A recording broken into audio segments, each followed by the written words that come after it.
Título tercero. Condiciones de trabajo. Capítulo y disposiciones generales. Artículo 56. Las condiciones de trabajo basadas en el principio de igualdad sustantiva entre mujeres y hombres en ningún caso podrán ser inferiores a las fijadas en esta ley y deberán ser proporcionales a la importancia de los servicios e iguales para trabajos iguales, sin que puedan establecerse diferencias o exclusiones por motivo de origen étnico o nacionalidad, sexo, género, edad, discapacidad, condición social, condiciones de salud, religión, opiniones, preferencias sexuales, condiciones de embarazo, responsabilidades familiares o estado civil, salvo las modalidades expresamente consignadas en esta ley. Artículo 56 bis. Los trabajadores podrán desempeñar labores o tareas conexas o complementarias a su labor principal, por lo cual podrán recibir la compensación salarial correspondiente.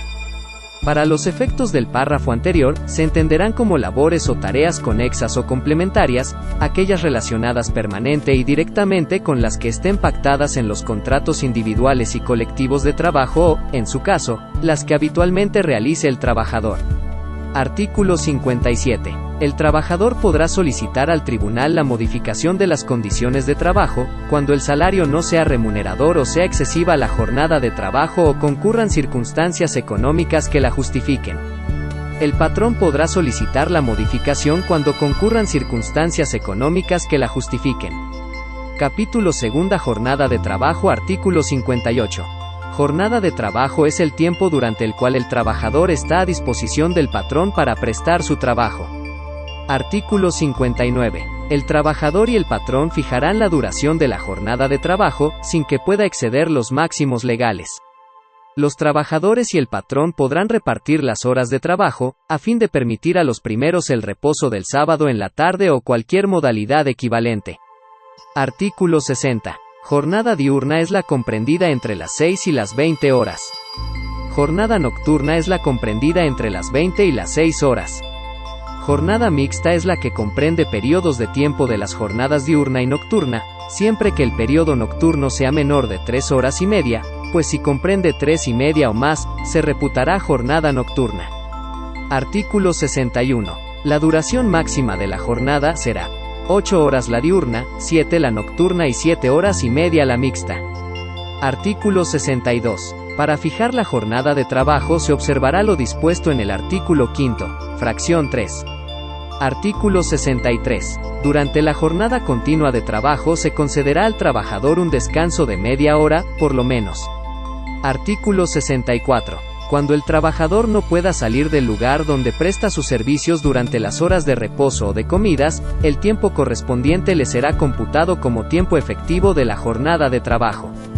Artículo 65. En los casos de siniestro o riesgo inminente en que peligre la vida del trabajador, de sus compañeros o del patrón, o la existencia misma de la empresa, la jornada de trabajo podrá prolongarse por el tiempo estrictamente indispensable para evitar esos males. Artículo 66. Podrá también prolongarse la jornada de trabajo por circunstancias extraordinarias, sin exceder nunca de 3 horas diarias ni de 3 veces en una semana. Artículo 67. Las horas de trabajo a que se refiere el artículo 65, se retribuirán con una cantidad igual a la que corresponda a cada una de las horas de la jornada. Las horas de trabajo extraordinario se pagarán con un 100% más del salario que corresponda a las horas de la jornada. Artículo 68. Los trabajadores no están obligados a prestar sus servicios por un tiempo mayor del permitido de este capítulo. La prolongación del tiempo extraordinario que exceda de 9 horas a la semana, obliga al patrón a pagar al trabajador el tiempo excedente con un 200% más del salario que corresponda a las horas de la jornada, sin perjuicio de las sanciones establecidas en esta ley. Capítulo y días de descanso. Artículo 69. Por cada 6 días de trabajo disfrutará el trabajador de un día de descanso por lo menos con goce de salario íntegro. Artículo 70. En los trabajos que requieran una labor continua, los trabajadores y el patrón fijarán de común acuerdo los días en que los trabajadores deban disfrutar de los de descanso semanal. Artículo 71. En los reglamentos de esta ley se procurará que el día de descanso semanal sea el domingo. Los trabajadores que presten servicio en día domingo tendrán derecho a una prima adicional de un 25%, por lo menos, sobre el salario de los días ordinarios de trabajo. Artículo 72. Cuando el trabajador no preste sus servicios durante todos los días de trabajo de la semana, o cuando en el mismo día o en la misma semana preste sus servicios a varios patrones, tendrá derecho a que se le pague la parte proporcional del salario de los días de descanso, calculada sobre el salario de los días en que hubiese trabajado o sobre el que hubiese percibido de cada patrón. Artículo 73. Los trabajadores no están obligados a prestar servicios en sus días de descanso. Si se quebranta esta disposición, el patrón pagará al trabajador, independientemente del salario que le corresponda por el descanso, un salario doble por el servicio prestado. Artículo 74. Son días de descanso obligatorio: primero, el 1 de enero; segundo, el primer lunes de febrero en conmemoración del 5 de febrero; tercero, el tercer lunes de marzo en conmemoración del 21 de marzo; cuarto, el 1 de mayo; quinto, el 16 de septiembre; sexto, el tercer lunes de noviembre en conmemoración del 20 de noviembre; séptimo, el 1 de diciembre de cada 6 años cuando corresponda a la transmisión del Poder Ejecutivo Federal; octavo, el 25 de diciembre; y noveno, el que determinen las leyes federales y locales electorales, en el caso de elecciones ordinarias, para efectuar la jornada electoral. Artículo 75. En los casos del artículo anterior, los trabajadores y los patrones determinarán el número de trabajadores que deban prestar sus servicios. Si no se llega a un convenio, resolverá el tribunal. Los trabajadores quedarán obligados a prestar los servicios y tendrán derecho a que se les pague, independientemente del salario que les corresponda por el descanso obligatorio, un salario doble por el servicio prestado. Capítulo IV. Vacaciones. Artículo 76. Las personas trabajadoras que tengan más de un año de servicios disfrutarán de un periodo anual de vacaciones pagadas, que en ningún caso podrá ser inferior a 12 días laborables, y que aumentará en 2 días laborables, hasta llegar a 20, por cada año subsecuente de servicios. A partir del 6º año, el periodo de vacaciones aumentará en 2 días por cada 5 de servicios. Artículo 77. Los trabajadores que presten servicios discontinuos y los de temporada tendrán derecho a un periodo anual de vacaciones, en proporción al número de días de trabajos en el año. Artículo 78. Del total del periodo que le corresponda conforme a lo previsto en el artículo 76 de esta ley, la persona trabajadora disfrutará de 12 días de vacaciones continuos, por lo menos. Dicho periodo, a potestad de la persona trabajadora, podrá ser distribuido en la forma y tiempo que así lo requiera. Artículo 79. Las vacaciones no podrán compensarse con una remuneración. Si la relación de trabajo termina antes de que se cumpla el año de servicios, el trabajador tendrá derecho a una remuneración proporcionada al tiempo de servicios prestados. Artículo 80. Los trabajadores tendrán derecho a una prima no menor de 25% sobre los salarios que les correspondan durante el período de vacaciones. Artículo 81. Las vacaciones deberán concederse a los trabajadores dentro de los 6 meses siguientes al cumplimiento del año de servicios.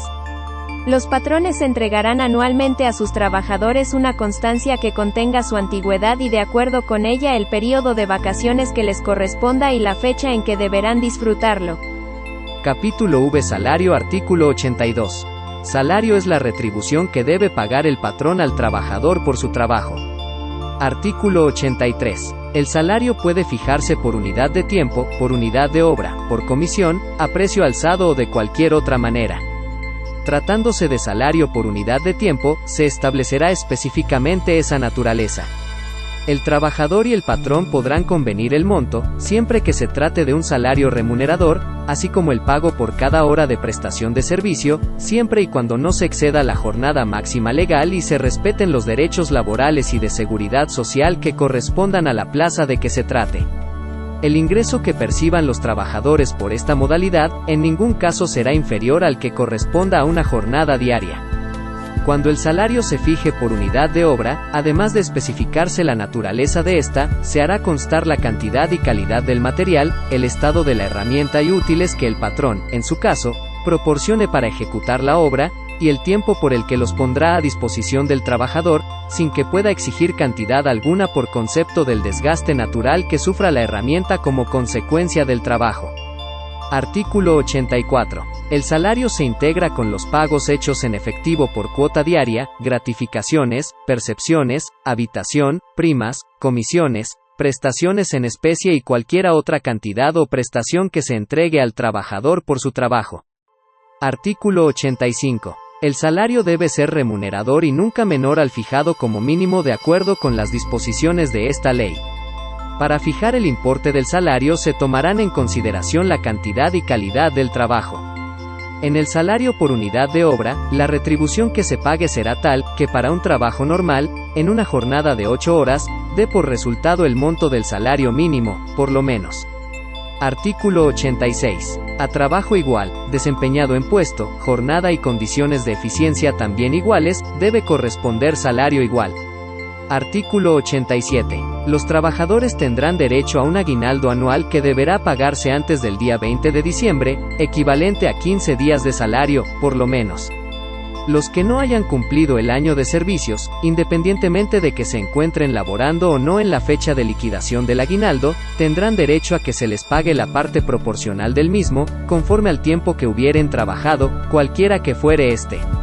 Artículo 88. Los plazos para el pago del salario nunca podrán ser mayores de una semana para las personas que desempeñan un trabajo material y de 15 días para los demás trabajadores. Artículo 89. Para determinar el monto de las indemnizaciones que deban pagarse a los trabajadores se tomará como base el salario correspondiente al día en que nazca el derecho a la indemnización, incluyendo en él la cuota diaria y la parte proporcional de las prestaciones mencionadas en el artículo 84. En los casos de salario por unidad de obra, y en general, cuando la retribución sea variable, se tomará como salario diario el promedio de las percepciones obtenidas en los 30 días efectivamente trabajados antes del nacimiento del derecho. Si en ese lapso hubiese habido aumento en el salario, se tomará como base el promedio de las percepciones obtenidas por el trabajador a partir de la fecha del aumento. Cuando el salario se fije por semana o por mes, se dividirá entre 7 o entre 30, según el caso, para determinar el salario diario. Capítulo B. Salario mínimo. Artículo 90. Salario mínimo es la cantidad menor que debe recibir en efectivo la persona trabajadora por los servicios prestados en una jornada de trabajo. El salario mínimo deberá ser suficiente para satisfacer las necesidades normales de una o un jefe de familia en el orden material, social y cultural, y para proveer a la educación obligatoria de las y los hijos. Se considera de utilidad social el establecimiento de instituciones y medidas que protejan la capacidad adquisitiva del salario y faciliten el acceso de toda persona trabajadora a la obtención de satisfactores. La fijación anual de los salarios mínimos, o la revisión de los mismos, nunca estará por debajo de la inflación observada durante el periodo de su vigencia transcurrido. Artículo 91. Los salarios mínimos podrán ser generales para una o varias áreas geográficas de aplicación, que pueden extenderse a una o más entidades federativas o profesionales, para una rama determinada de la actividad económica o para profesiones, oficios o trabajos especiales, dentro de una o varias áreas geográficas. Artículo 92. Los salarios mínimos generales regirán para todos los trabajadores del área o áreas geográficas de aplicación que se determinen, independientemente de las ramas de la actividad económica, profesiones, oficios o trabajos especiales.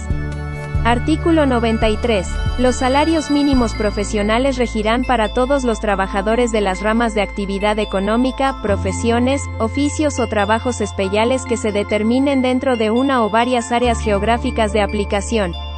Artículo 94. Los salarios mínimos se fijarán por una comisión nacional integrada por representantes de los trabajadores, de los patrones y del gobierno, la cual podrá auxiliarse de las comisiones especiales de carácter consultivo que considere indispensables para el mejor desempeño de sus funciones.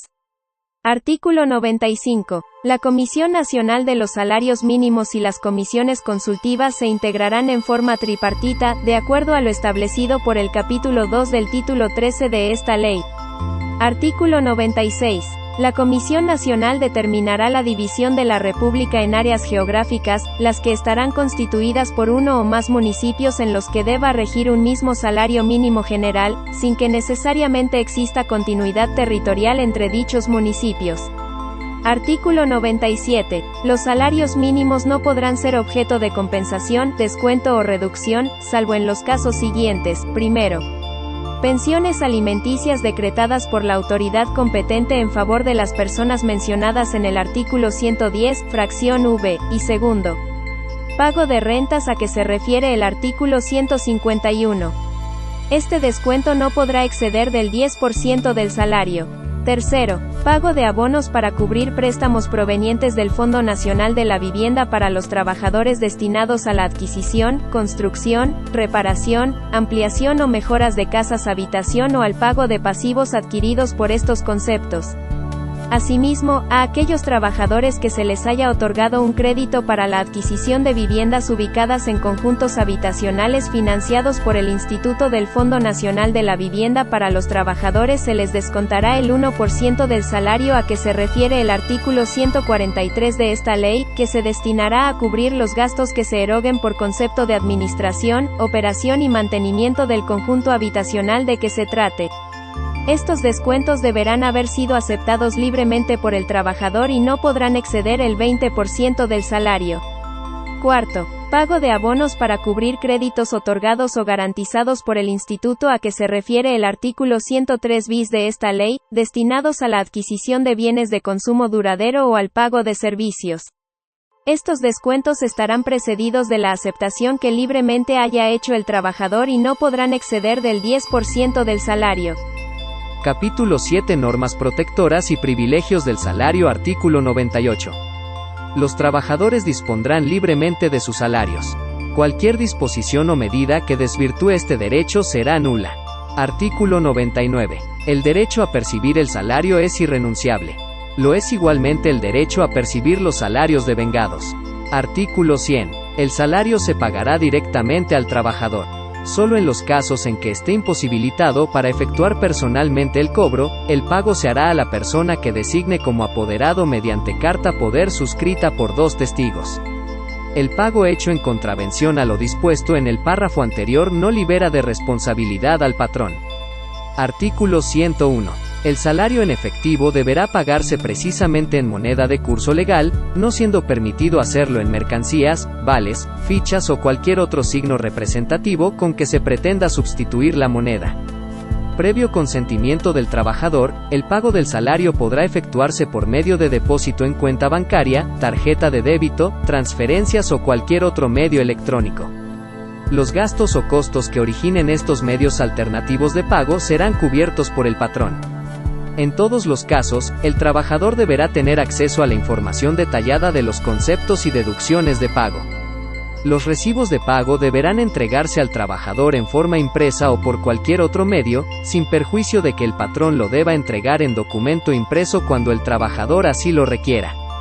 Los recibos impresos deberán contener firma autógrafa del trabajador para su validez. Los recibos de pago contenidos en comprobantes fiscales digitales por Internet, CFDI, pueden sustituir a los recibos impresos.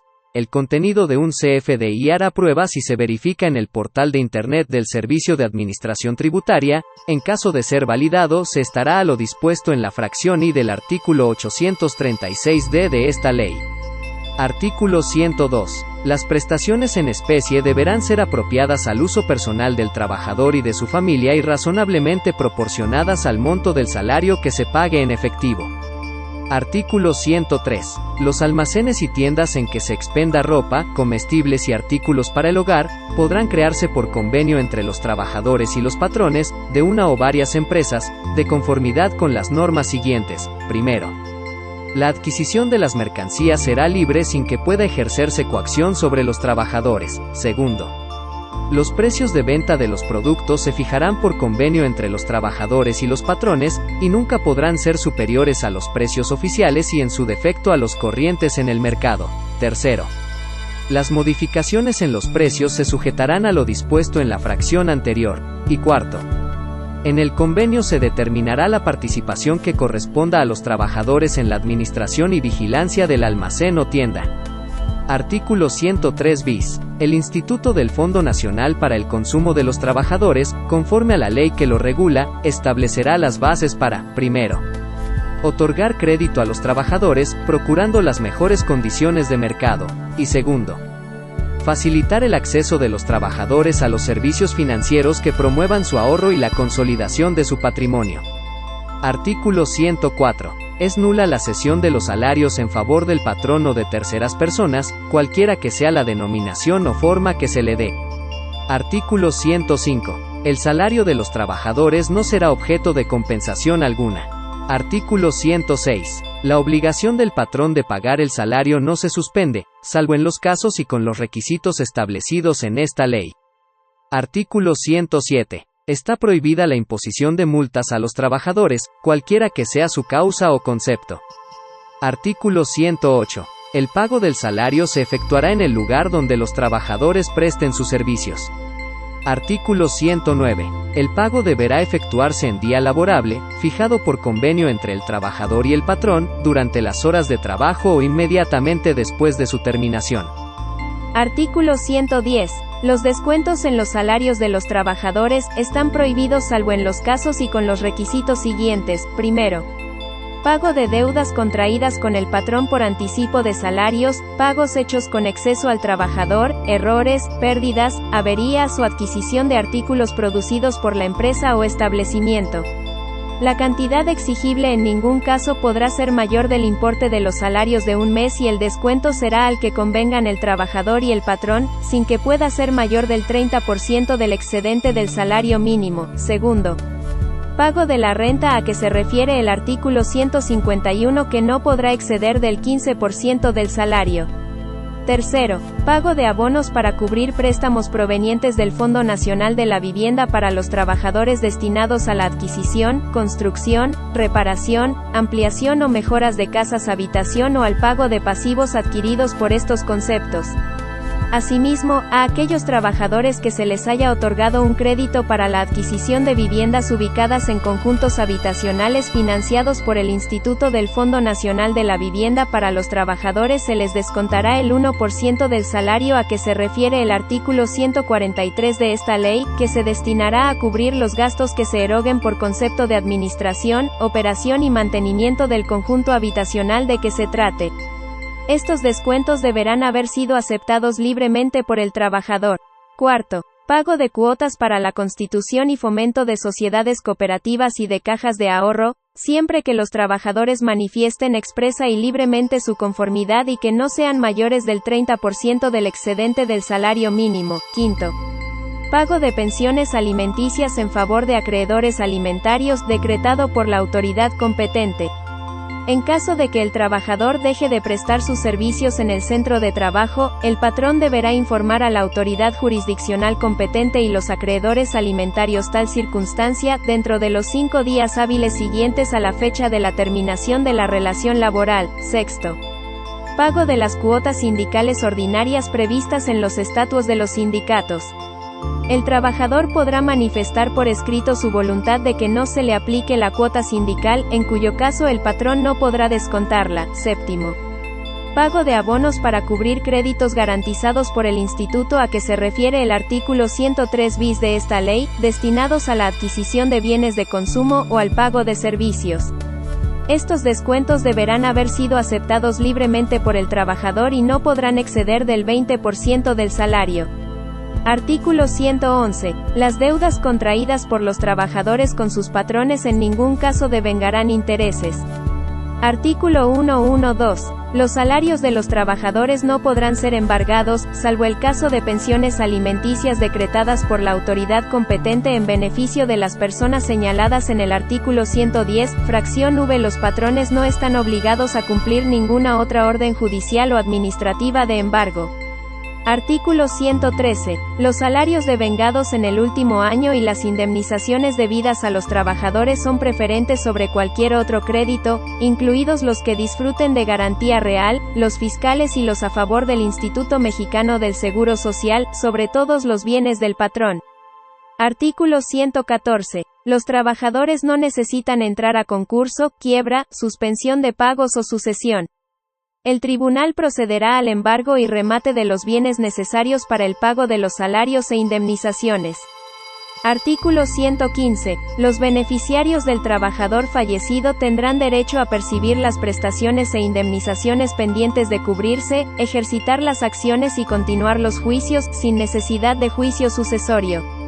Artículo 116. Queda prohibido en los centros de trabajo el establecimiento de expendios de bebidas embriagantes y de casas de juego de azar y de asignación. Esta prohibición será efectiva en un radio de 4 kilómetros de los centros de trabajo ubicados fuera de las poblaciones.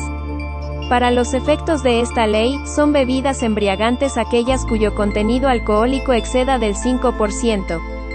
Capítulo VI y participación de los trabajadores en las utilidades de las empresas. Artículo 117. Los trabajadores participarán en las utilidades de las empresas, de conformidad con el porcentaje que determine la Comisión Nacional para la Participación de los Trabajadores en las Utilidades de las Empresas. Artículo 118. Para determinar el porcentaje a que se refiere el artículo anterior, la Comisión Nacional practicará las investigaciones y realizará los estudios necesarios y apropiados para conocer las condiciones generales de la economía nacional y tomará en consideración la necesidad de fomentar el desarrollo industrial del país, el derecho del capital a obtener un interés razonable y la necesaria reinversión de capitales. Artículo 119. La Comisión Nacional podrá revisar el porcentaje que hubiese fijado, de conformidad con lo dispuesto en el artículo 587 y siguientes. Artículo 120. El porcentaje fijado por la Comisión constituye la participación que corresponderá a los trabajadores en las utilidades de cada empresa. Para los efectos de esta ley, se considera utilidad en cada empresa la renta gravable, de conformidad con las normas de la Ley del Impuesto sobre la Renta. Artículo 121. El derecho de los trabajadores para formular objeciones a la declaración que presente el patrón a la Secretaría de Hacienda y Crédito Público, se ajustará a las normas siguientes. Primero, el patrón, dentro de un término de 10 días contado a partir de la fecha de la presentación de su declaración anual, entregará a los trabajadores copia de la misma. Los anexos que de conformidad con las disposiciones fiscales debe presentar a la Secretaría de Hacienda y Crédito Público quedarán a disposición de los trabajadores durante el término de 30 días en las oficinas de la empresa y en la propia Secretaría. Los trabajadores no podrán poner en conocimiento de terceras personas los datos contenidos en la declaración y en sus anexos. Segundo, dentro de los 30 días siguientes, el sindicato titular del contrato colectivo o la mayoría de los trabajadores de la empresa, podrá formular ante la Secretaría de Hacienda y Crédito Público las observaciones que juzgue convenientes, la que tendrá la obligación de responder por escrito, una vez que concluyan los procedimientos de fiscalización de acuerdo a los plazos que establece el Código Fiscal de la Federación, respecto de cada una de ellas. Tercero, la resolución definitiva dictada por la misma Secretaría no podrá ser recurrida por los trabajadores. Y cuarto, dentro de los 30 días siguientes a la resolución dictada por la Secretaría de Hacienda y Crédito Público, el patrón dará cumplimiento a la misma independientemente de que la impugne. Si como resultado de la impugnación variara a su favor el sentido de la resolución, los pagos hechos podrán deducirse de las utilidades correspondientes a los trabajadores en el siguiente ejercicio. Lo anterior, a excepción de que el patrón hubiese obtenido del tribunal la suspensión del reparto adicional de utilidades. Artículo 122. El reparto de utilidades entre los trabajadores deberá efectuarse dentro de los 60 días siguientes a la fecha en que deba pagarse el impuesto anual, aun cuando esté en trámite objeción de los trabajadores. Cuando la Secretaría de Hacienda y Crédito Público aumente el monto de la utilidad gravable, sin haber mediado objeción de los trabajadores o haber sido esta resuelta, el reparto adicional se hará dentro de los 60 días siguientes a la fecha en que se notifique la resolución. Solo en el caso de que ésta fuera impugnada por el patrón, se suspenderá el pago del reparto adicional hasta que la resolución quede firme, garantizándose el interés de los trabajadores. El importe de las utilidades no reclamadas en el año en que sean exigibles, se agregará a la utilidad repartible del año siguiente. Artículo 123. La utilidad repartible se dividirá en dos partes iguales. La primera se repartirá por igual entre todos los trabajadores, tomando en consideración el número de días trabajados por cada uno en el año, independientemente del monto de los salarios. La segunda se repartirá en proporción al monto de los salarios devengados por el trabajo prestado durante el año. Artículo 124. Para los efectos de este capítulo, se entiende por salario la cantidad que perciba cada trabajador en efectivo por cuota diaria. No se consideran como parte de él las gratificaciones, percepciones y demás prestaciones a que se refiere el artículo 84, ni las sumas que perciba el trabajador por concepto de trabajo extraordinario. En los casos de salario por unidad de obra y en general, cuando la retribución sea variable, se tomará como salario diario el promedio de las percepciones obtenidas en el año. Artículo 125. Para determinar la participación de cada trabajador se observarán las normas siguientes. Primero, una comisión integrada por igual número de representantes de los trabajadores y del patrón formulará un proyecto que determine la participación de cada trabajador y lo fijará en lugar visible del establecimiento. A este fin, el patrón pondrá a disposición de la comisión la lista de asistencia y de raya de los trabajadores y los demás elementos de que disponga. Segundo, si los representantes de los trabajadores y del patrón no se ponen de acuerdo, decidirá el inspector del trabajo. Tercero, los trabajadores podrán hacer las observaciones que juzguen conveniente, dentro de un término de 15 días. Y cuarto, si se formulan objeciones, serán resueltas por la misma comisión a que se refiere la fracción I, dentro de un término de 15 días. Artículo 126. Quedan exceptuadas de la obligación de repartir utilidades. Primero, las empresas de nueva creación, durante el primer año de funcionamiento. Segundo, las empresas de nueva creación, dedicadas a la elaboración de un producto nuevo, durante los 2 primeros años de funcionamiento.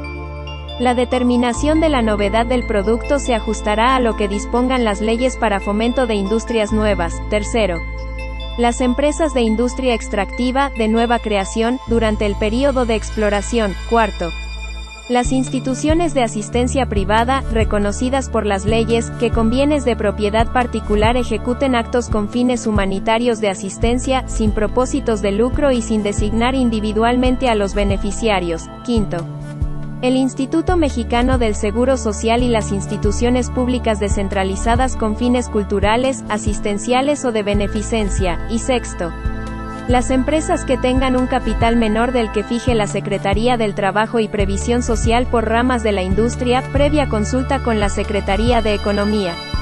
La resolución podrá revisarse total o parcialmente, cuando existan circunstancias económicas importantes que lo justifiquen. Artículo 127. El derecho de los trabajadores a participar en el reparto de utilidades, reconocido en la Constitución Política de los Estados Unidos Mexicanos, se ajustará a las normas siguientes. Primero, los directores, administradores y gerentes generales de las empresas no participarán en las utilidades.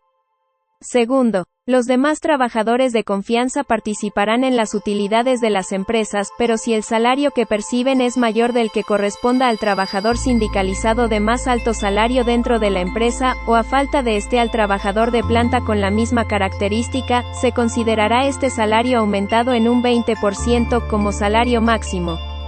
Tercero, el monto de la participación de los trabajadores al servicio de personas cuyos ingresos deriven exclusivamente de su trabajo, y el de los que se dediquen al cuidado de bienes que produzcan rentas o al cobro de créditos y sus intereses, no podrá exceder de un mes de salario. Cuarto, las madres trabajadoras durante los períodos pre- y postnatals, y los trabajadores víctimas de un riesgo de trabajo durante el período de incapacidad temporal, serán considerados como trabajadores en servicio activo. Cuarto bis.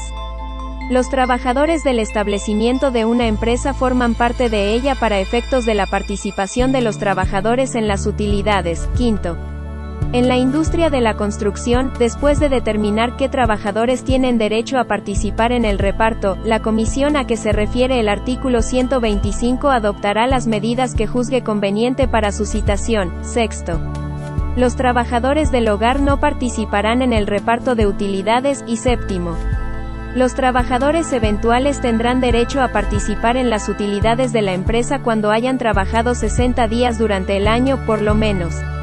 Octavo, el monto de la participación de utilidades tendrá como límite máximo 3 meses del salario del trabajador o el promedio de la participación recibida en los últimos 3 años. Se aplicará el monto que resulte más favorable al trabajador. Artículo 128. No se harán compensaciones de los años de pérdida con los de ganancia. Artículo 129. La participación en las utilidades a que se refiere este capítulo no se computará como parte del salario para los efectos de las indemnizaciones que deban pagarse a los trabajadores.